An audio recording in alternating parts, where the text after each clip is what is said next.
ստացվում է, որ Հայաստանը գնացել է հերթական զիջումների, դրա դիմաց ոչինչ չստանալով, ամեն ինչ զիջել է Ադրբեջանին։ Տեսեք, այն որ Հայաստանը ոչինչ չի ստացել, այդ ճիշտ էր ասում, որովհետև այն ինչ որ խոսացվել է, այդ հենց հարց է։ Այ այն ինչ կարա ստանա, դուք պատկերացրեք, ես ասոլիսում էլ ասացի, դուք ապրում եք միտեղ, բայց կադաստրի վկայական չունեք։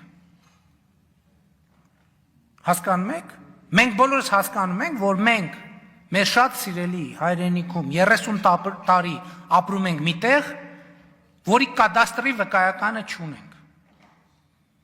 Մենք այսօր եթե ստացել ենք մի բան, եւ ընդ որում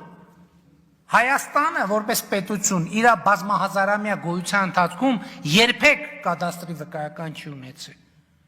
Եթե այն ինչ որ մենք ուզում ենք անենք ստացվի, մենք պատմության մեջ առաջին անգամ կստանանք կադաստրի վկայական։ Սեփականատեր կլինենք ոչ միայն դե ֆակտո, այլև դե յուրե, հասկանում եք։ Մենք ապրում ենք միտեղ, որտեղ աշխարհում առնվազն մի քանի պետություն կա, որը մտածում է, որ երբ ուզի կասի, մի հատ հավաքվեք ստեղից դուրս եկեք։ Եվ մենք այդ ժամանակ չենք կարող ասենք, հələ մի րոպե, կադաստրի վկայական, որ ասենք մի հատ կարաս ցույց տաս ուրա կադաստրի վկայականը։ Եվ մենք կասենք, գիտեք, երբ որ բանը 1000 կամ չէ 864 թվին, երբ որ եւ այլն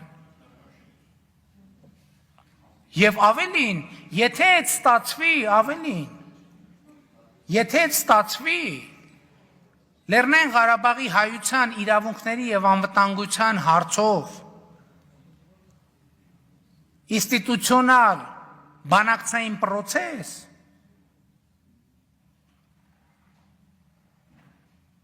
այո, այս պայն մենք ոչ մի բան չենք ստացել, շանս ենք ստացել, որ կարանք ստանանք ոչ ինչ որ բան։